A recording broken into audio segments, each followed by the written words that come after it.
Love him or hate him, you have probably heard of Shabbos Kestenbaum from his landmark speech last year at the RNC, the Republican National Convention. Here is Shabbos.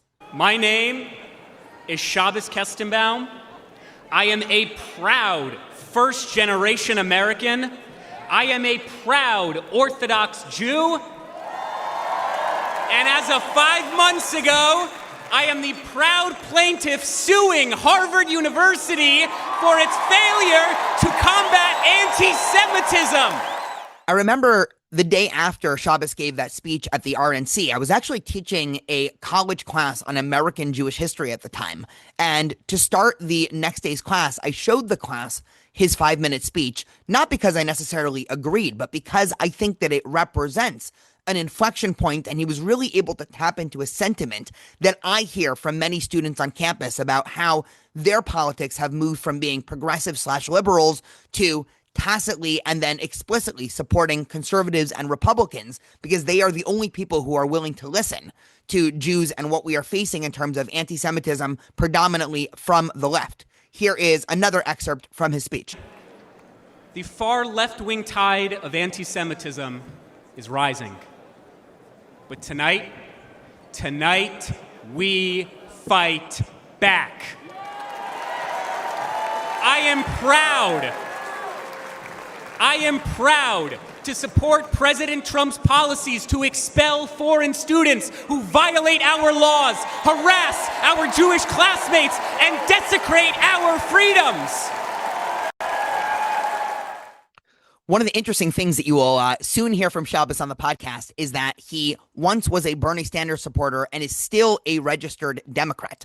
And so at the end of the podcast, I asked him about his speech at the RNC, whether or not he was nervous, how difficult the decision to go out and speak was. But before that, today on the podcast, I wanted to invite Shabbos to have a critical conversation about Jewish institutions and the Jewish establishment in America, including Hillel, the organization that I work for. We speak a lot about what Jewish organizations have gotten right in the last couple of years, what have they gotten wrong, and why have they gotten those things wrong.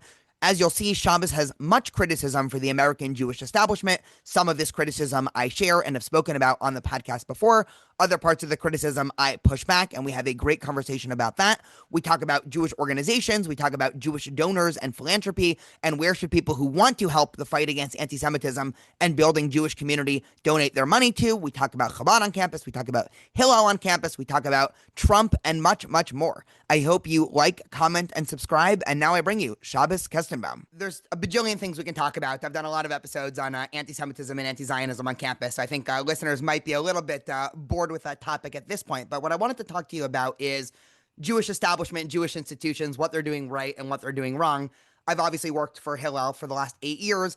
I have a lot of criticism of Hillel. I also love Hillel. I've been an employee there, and I've noticed and I've seen that the way that you talk about Hillel on campus is not in the most positive light. So I figured, I would love to have a conversation with you, not in the realm of debate and yelling at each other, but in myself as a representative of Hillel, as what does Hillel actually need to learn? What can we do better? And what is happening that, people like yourself, who are obviously doing a lot for the campus Jewish community, feel like Hillel has not only not been a help for you, but actually been a burden. So would love to throw that all on the table, and I'm excited to chat. Sure. I guess sort of going into this conversation on a broad lens, I would say, number one, this is not an attack on Adam Lehman, the CEO of Hill International. On the contrary, I think he's actually a stand-up guy. He's made a considerable amount of time and effort into reaching out to me and other Jewish students across the country. So I have utmost respect to him. And another general point is when I attack the Jewish establishment or Jewish nonprofits, I do it not because I'm out to get any particular nonprofit or establishment organization. I'm doing it because I want them to succeed. I want all these organizations to do well. And now more than ever, we need to have not only frank and honest conversations about the efficacy or lack thereof of these organizations, but also if there are ones that are not doing well or actually adversarial to our goals, we need to very publicly and respectfully, but very publicly and explicitly call them out. And so often when I try doing that, I'm consistently told that we need unity. We can't be attacking or cannibalizing each other when the opposite is true. Unity does not mean uniformity. Unity recognizes that we have differences of opinion, but nevertheless, we're all part of the same team. And at such an existential moment as the one that we are in, now more than ever, we need people to say, what are the things that are working and what are the things that are not working? And Hillel, to me, is the best example of it, simply because it is on almost every single college campus or major college campus in this country. And it's easy to contrast Hillel with Chabad, because Chabad is also on mostly every major on mostly every college campus in America. And I had a conversation yesterday when I was at the National Jewish Retreat, which is Chabad's premier summit. And I said this yesterday. I said, if you go to a Chabad, whether it's at Harvard, whether it's at Binghamton, whether it's at Kalamazoo, it doesn't really matter. You're basically going to hear the same perspective, learn the same values, because every single Chabad rabbi and rebbitzin, more or less, have the same standards and believe in the same thing. Whereas you contrast that with an organization like Hillel, whose starting position is pluralism as the central Jewish value, then every single Hillel, more or less, is actually quite different. And that actually gets very frustrating, because then when we bring these issues to the attention of Hillel International, for example, that will sort of be their answer of, yes, that may have happened, but all Hillels are different. So if that's the case, then why do you really need Hillel International? Why do you really need a CEO if all Hillels are basically acting independently anyway? And that's the answer that we as students are being told when we bring legitimate criticisms, then it's sort of like a cop-out. So we could get into the weeds, we can talk about specific examples, but that's my sort of starting position. I want everyone to do well. And the reason I'm so critical is because the majority are not doing well. I love that depiction of unity. Unity does not mean if we're all on a boat and you start, I don't know, digging a hole in the boat. Unity does not mean, well, don't say anything to Shabbos to offend him. It's like, hey, we're all going to sink together here. So I like that. It was funny because I actually interviewed Adam Lehman probably 5 or 6 podcasts ago, and I asked him this exact point about pluralism and why I think a lot in the Hillel world isn't working based off of that.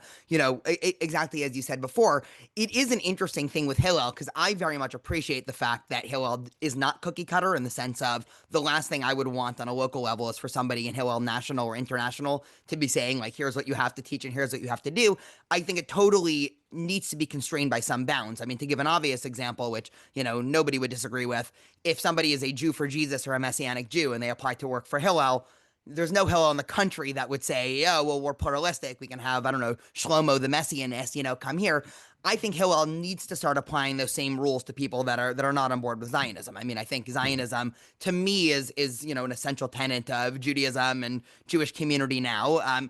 Maybe it's one thing if you're, in the Satmar, ultra-Orthodox community. That's probably another conversation. But let's dig into the weeds a little bit. I mean, I'm curious, I suspect also, and you probably know this, but just to spell out for listeners, you came on most people's radar when you spoke at the RNC in that speech. I actually sent out that speech to many people, not because I necessarily agreed with every word, but because I told people this is a very important artifact of American Jewish history, and this explains how a lot of our students are feeling now. I've been telling people in the community the number of students that I've had that have voted for Trump in the last election was probably double or triple. I've been on campus through, all 3 Trump elections, so certainly that. And it was almost verbatim what you said. It's just the Biden administration failed to take anti-Semitism seriously. I've said publicly, even though I did not vote for Trump, I feel safer on campus as both a rabbi and I'm a Jewish studies lecturer. I feel safer now that the Trump administration is in charge. But I suspect a lot of it is just that discomfort with liberal mainstream Jewish institutions, and you now got pegged as like the pro-Trump Jewish guy. And so I suspect that has some to do with it. But what have you been hearing behind closed doors? The one other thing I'll add, I just talked to 2 of the founders of Mothers Against Campus Anti-Semitism, the sort of, giant Facebook group. And they also said, one of the interesting things we talked about in our podcast was the tension and pushback that they've been getting also from federations and ADL and Hillel and sort of, legacy establishment Jewish organizations. So would love to dig in the weeds a little bit. Well, first of all, I think MACA, Mothers Against Campus Anti-Semitism, is a perfect example of what the future of the American Jewish communal life should look like. Grassroots organizations that are not beholden to a particular political agenda. This is where I become quite cynical towards organizations like the ADL, the AJC, and Hillel International, because if all of their work is just so tremendous, then why are we in such a shitty position that we are now? People often ask me, Shabbos, how did anti-Semitism on these college campuses get so bad? And my response is always, I don't know, I'm 25. I just got here. You tell me. You're the ones who've been raising hundreds of millions of dollars on an annual basis about combating anti-Semitism. What do you have to show for it? So it adds an imperative to this conversation. Just actually, as I was getting this Zoom call up, I got another email from the AJC. I don't know how I got subscribed to their newsletter, and no matter how many times I unsubscribe, it doesn't really seem to work. But they have a back to school summer campaign, Beat the Hate. They're raising $50,000 to combat anti-Semitism on campuses. I mean, what is that 50,000? First of all, it's not going to make any difference. But number two, what specifically is that $50,000 going to? Like, what specifically will you be doing with that money? Because I cannot tell you how many hundreds of Jewish students across this country have come to me saying, we need funding. We want to bring in a speaker. We want to have an event. We want to do tabling on campus, but they could barely raise $1,000. And you have so many Jewish organizations with millions of dollars at their disposal, and all they really seem to be doing is just fundraising.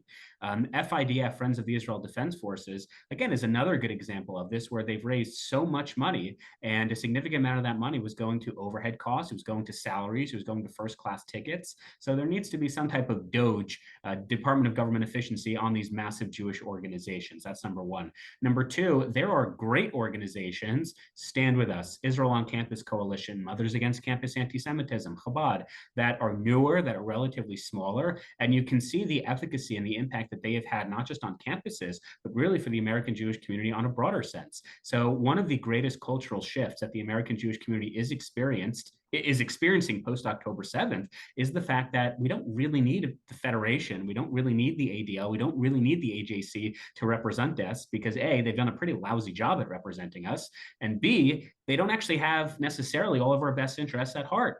Just yesterday, I got off the phone with both professors and students at UCLA, and they were furious over the fact that there were 36 Jewish organizations that came out against the Trump administration cutting $1 billion, or threatening to cut $1 billion from UCLA. And these Jewish organizations literally said in this statement, this makes Jewish students less safe. And the students and professors who called me, I'm not a UCLA student, but they were so furious that the irony is they say that Trump is weaponizing anti-Semitism, when in reality, it's so many of these organizations that are part of the combating anti-Semitism industrial complex. They're the ones weaponizing anti-Semitism because they hate Donald Trump. So I'm not really sure what the AJC, the ADL, Hill International can really point to in the last 2 years, as these are our practical successes. These are the practical programs or policies we've implemented that have clearly made a difference to the lives of students. And on the contrary, I can point to the smaller organizations I had mentioned, like the ICC or Stand With Us or elsewhere, that can actually point to specific change. So I'm fed up with the major Jewish legacy organizations that have more money that they know what to do with, and all they really seem to be doing is just raising more money. Yeah, I think you're speaking to sort of like the banality of, institutionalization, for lack of a better term, right? Like, you have a really good idea that makes sense, right? I believe all these people were authentically wanting to do good. And then you start hiring people, and there's bureaucracy and there's paperwork. And now you hire more people because you need to cut through all the paperwork. And then you need supervisors to manage all the people. And, very soon it just becomes, a fundraising behemoth for overhead as opposed to actually doing the mission. I do still think a lot of these national organizations, they're at their best when they are providing grant money and sort of, funneling the money, I think, directly. There's sort of a lot to say about that. I do agree with you that initiatives to combat anti-Semitism directly just do not work. And I've never really thought they work. I always cringe whenever somebody gets people in a room and gives them some PowerPoint about, like, here's anti-Semitism, here's the history of it, whether we're talking about Jews or non-Jews, by the way. I don't think it works in either category. I think the best way to create strong Jews that are, have armored defenses against anti-Semitism is just to cultivate strong Jewish identity. I mean, you don't need to take someone through a PowerPoint talking about Eastern European pogroms or what happened in 1967. Just provide them with a nurturing Jewish community, show them some classic Jewish texts and Jewish tradition, and eventually they'll come to have an innate understanding that obviously Israel is an integral part of Judaism. You don't need the sort of, PowerPoint that everything there. And I think for the non-Jewish community, I think what it is a lot of Jewish institutions obviously lean left and lean liberal. And there was a theory that I think is unraveling now. This theory was actually on display. I don't know if you listened to the Jonathan Greenblatt when he was on the New York Times podcast a couple of days ago.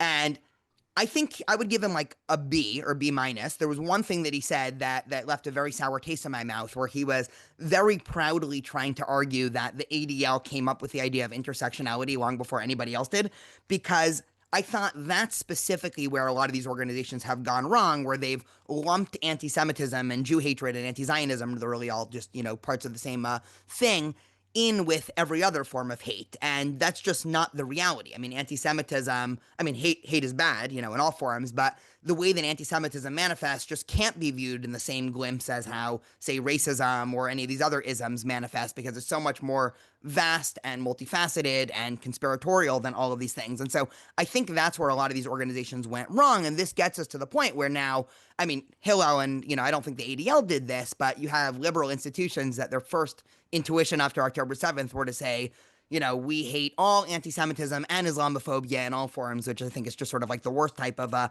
cop-out. So I think that might maybe be the best defense. Do you see a pivoting of these institutions? I mean, you're obviously talking to people that are both probably high up in these institutions. You're also probably talking to people that are very much not fans of these institutions.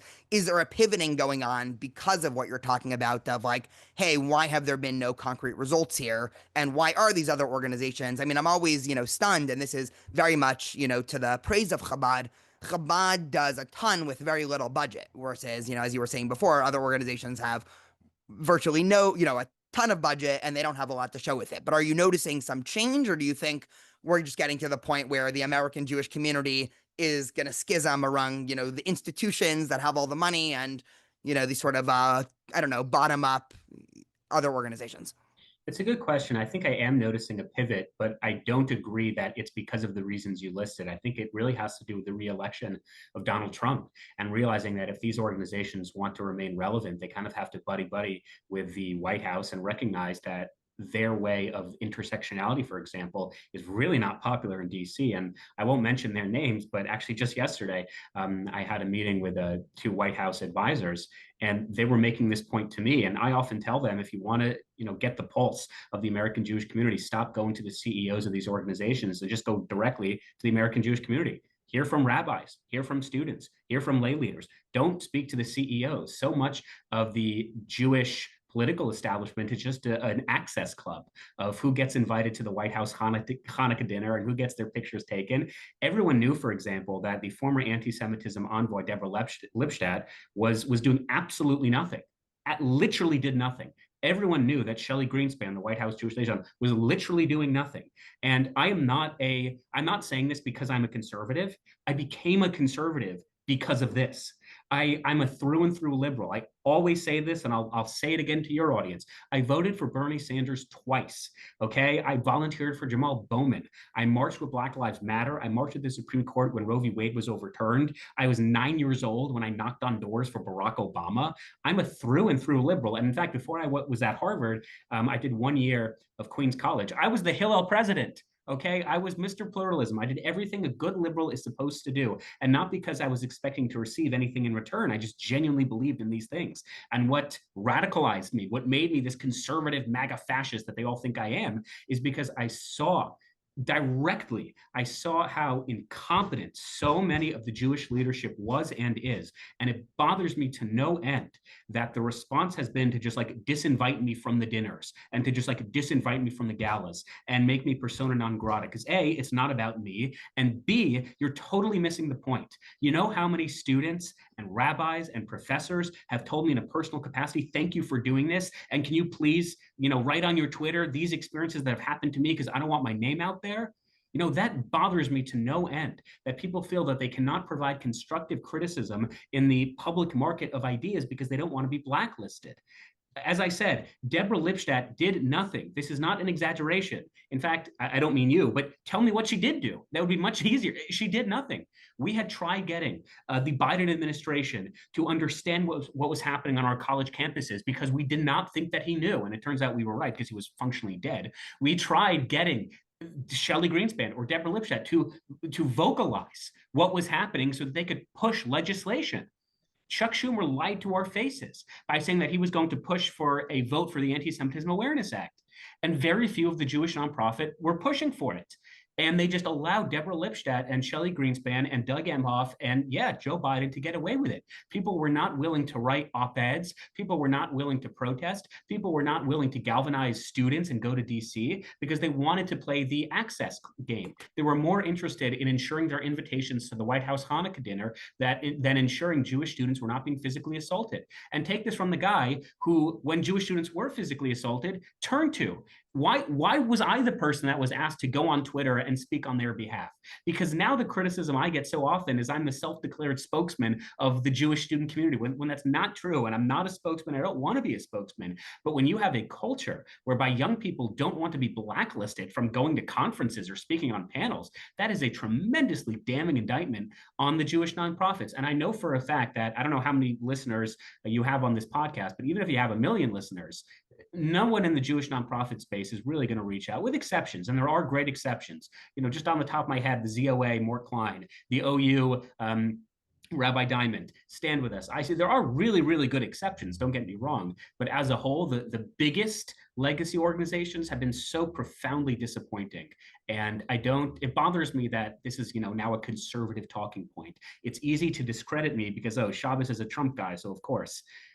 Liberals feel the same way too. They just don't feel the confidence yet to say it, so they ask me to say it for them.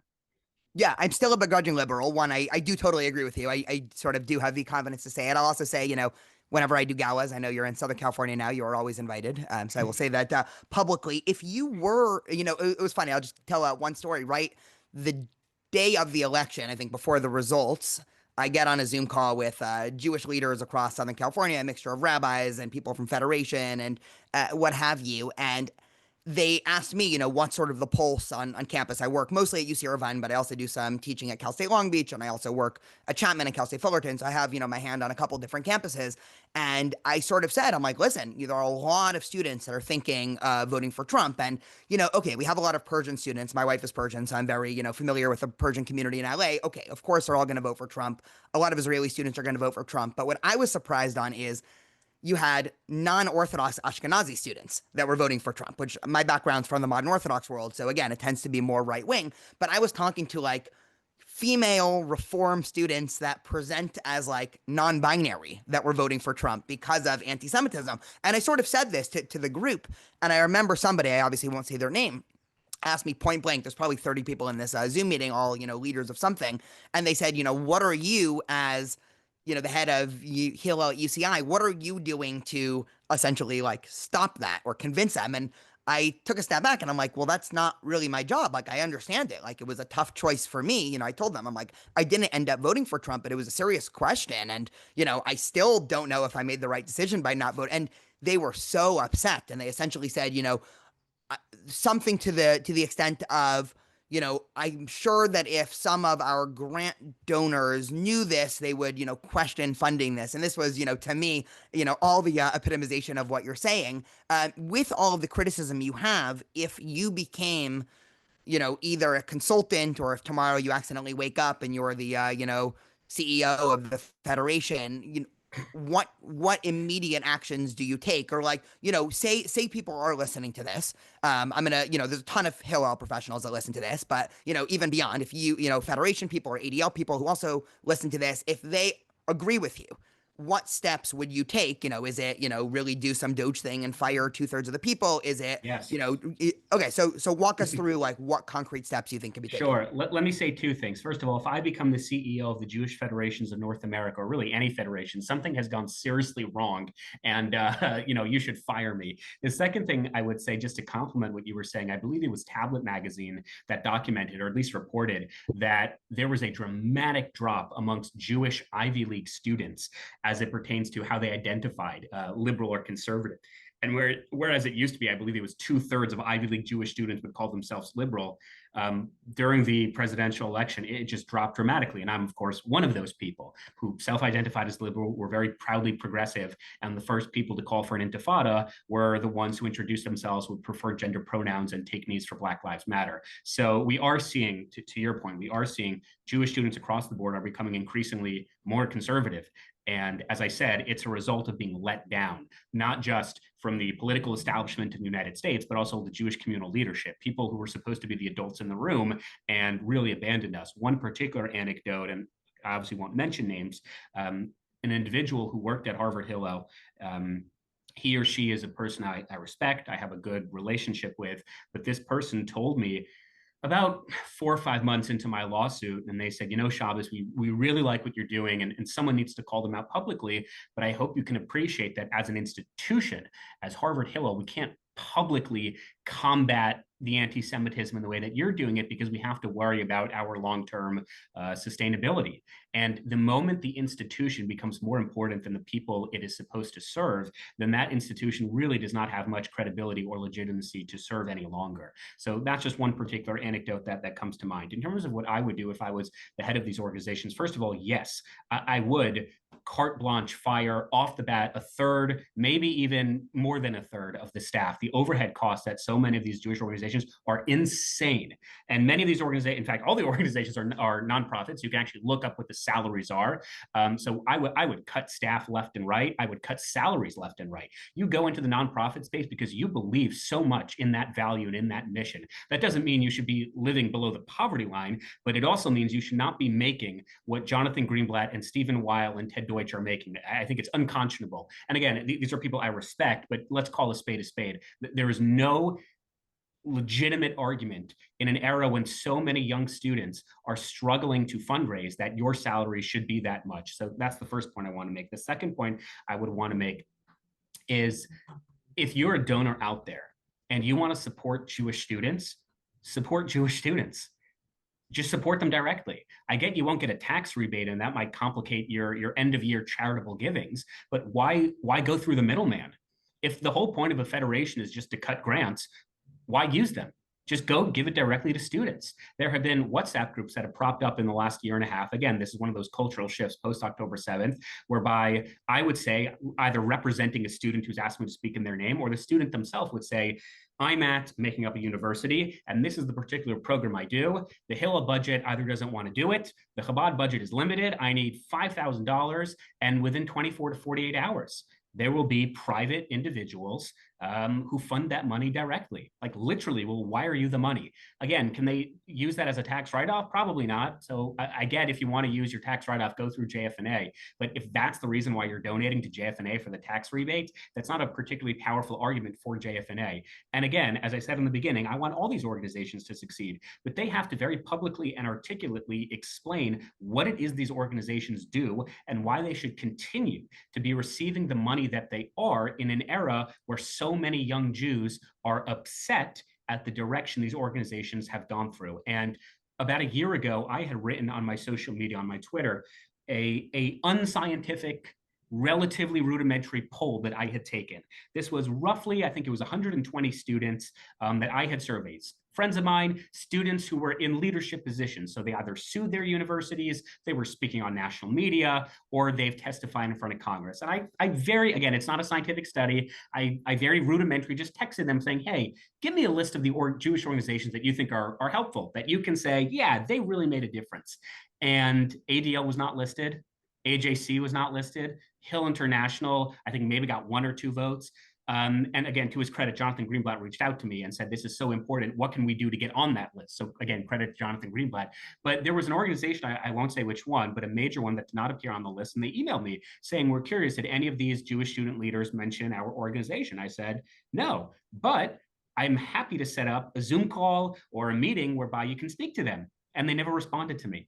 And I thought that was pretty telling. That was really, really telling. And on the flip side, again, I don't want to just compliment the ADL because there are so many great organizations. Camera on campus, they reached out to those students and they flew them to Boston to have a meeting to say, what can we do better to service the Jewish American student community? And that is a testament, not just to Camera, but to the fact that there are great organizations, often they're much smaller, that say, we want to do better, we want to improve, and tell us what we can do to improve. That should have been the reaction from the Jewish establishment on October 8th.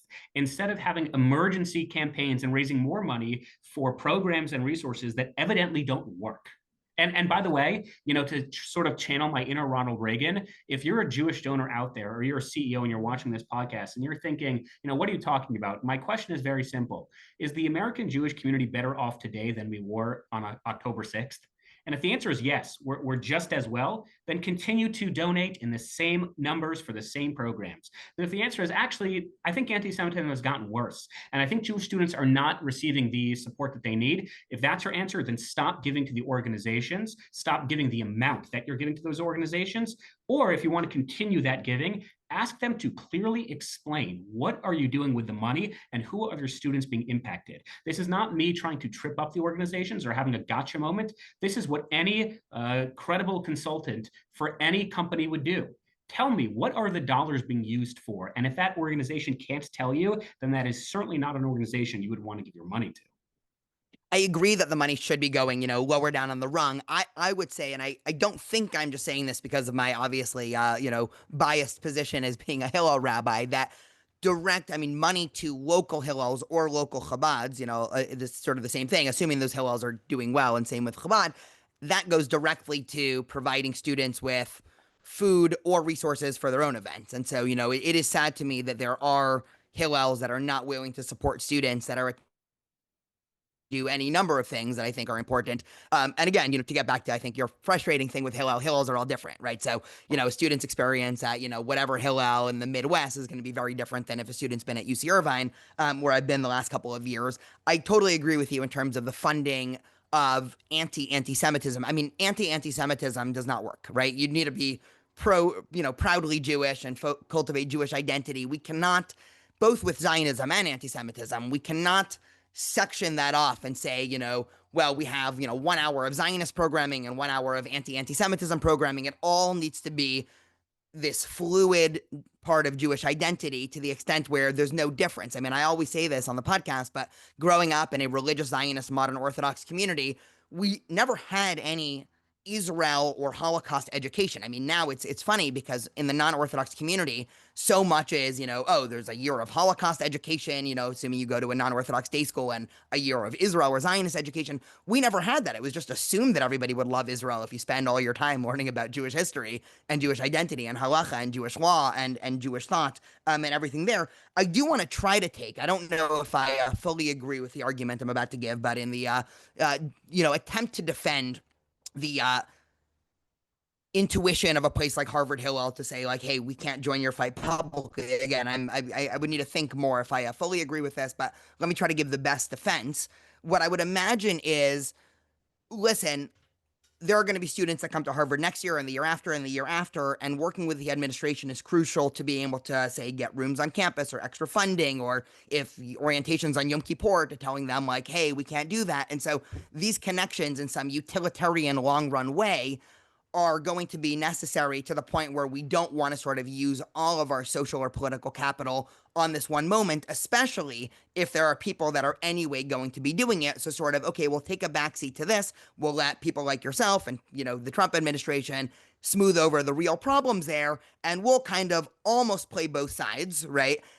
Silently be telling you behind closed doors, hey, we love this, keep on doing this, and also tell the administration, hey, there is an anti-Semitism problem, but yes, we are against, what Trump is doing. This is also what you said about UCLA before, in an attempt to actually, like, provide the best case scenario for 3 years from now, 4 years from now, 5 years from now. Again, I don't know if I fully agree with that argument, but that's probably the best defense I can imagine. It's not just their liberal credentials are going to get muddied if they're, with you because you're now the Trump guy.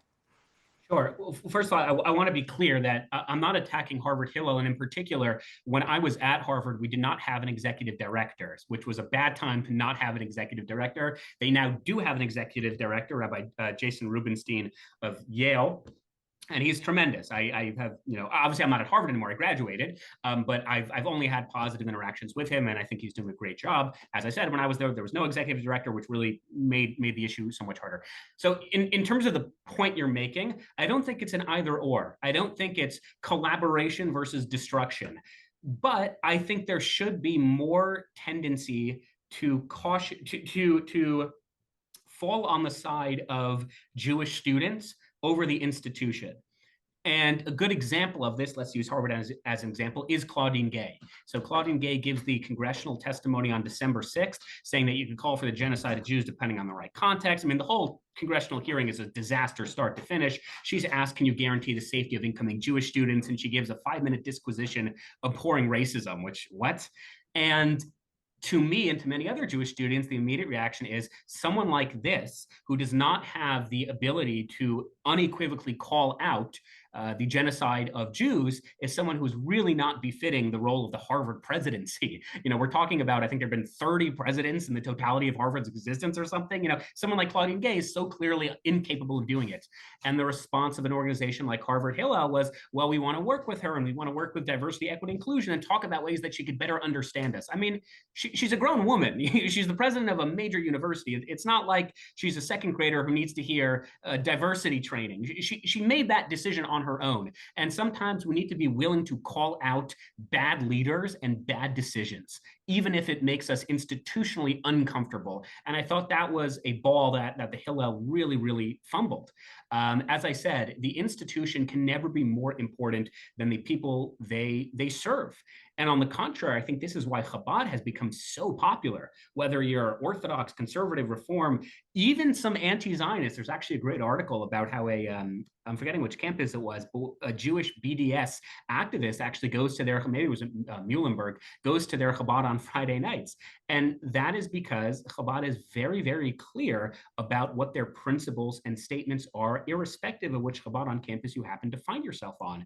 Whereas Hillel will take the approach that pluralism is central to their operations. And pluralism may be a good political value, but it just is not a central Jewish teaching. A central Jewish teaching is keeping kosher. A central Jewish teaching is keeping Shabbat. A central Jewish teaching is a divine connection with the ancestral biblical homeland, the land of Israel. Those are like repeatedly stated explicitly throughout the Hebrew Bible. Now, you can have an interesting discussion with source sheets about the role of pluralism in that, but ultimately, if we want to talk about Jewish values, Hillel will tell you, and they'll say this as a source of pride, is we accept and we explore and we're interested in all opinions. And Chabad will say, well, we'll definitely hear the individual out and we want them to have an open space, but ultimately, no, not all ideas are equal. Some opinions we do not accept. Here are our values. And Israel has become the flashpoint because Israel is the thing that is on every single Jewish student's mind, whether you're an anti-Zionist or a staunchly pro-Israel Zionist.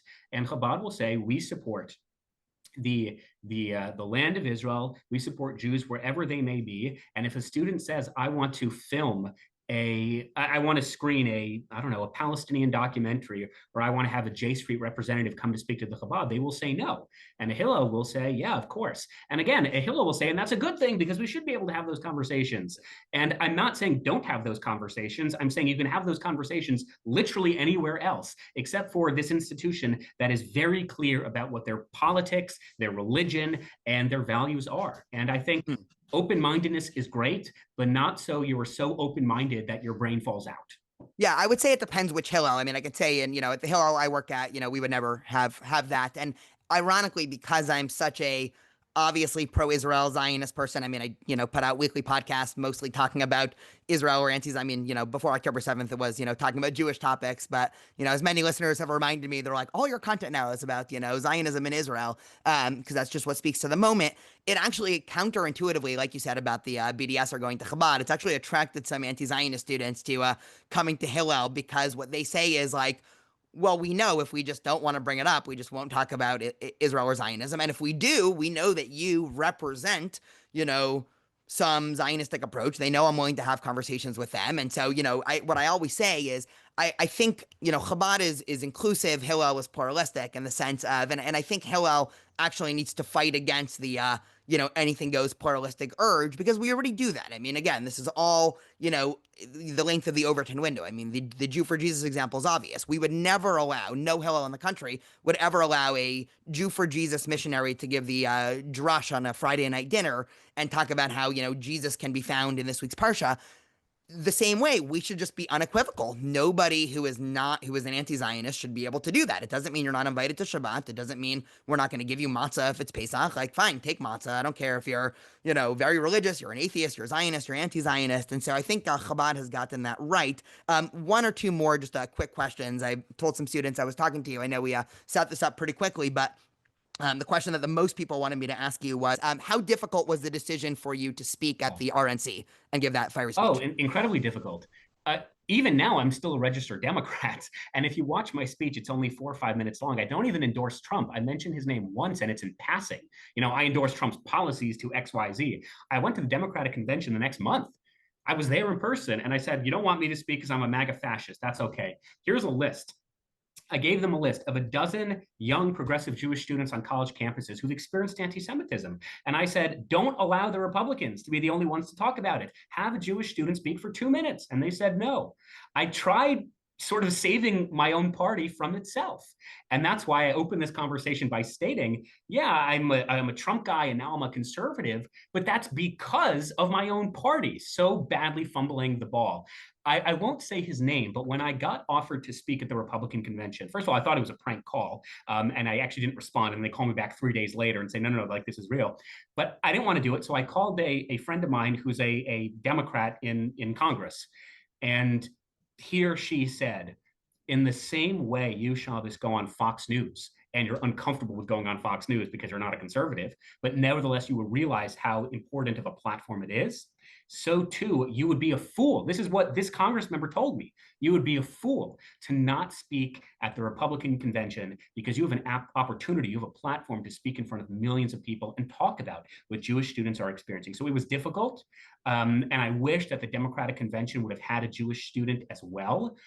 And it obviously didn't happen, but ultimately, I do not regret doing it. And I'm an Orthodox Jew, so I of course, wear my kippah all the time. And I was very proud, more than the speech and the substance and of what I said. I was very proud to display Orthodox Jewry. And in fact, I'll tell you, because your listeners might appreciate this, I don't often say it because it comes across as holier than thou, which I don't mean to do. But in my speech, no one would know except me. I had 2 pieces of paper in my pocket.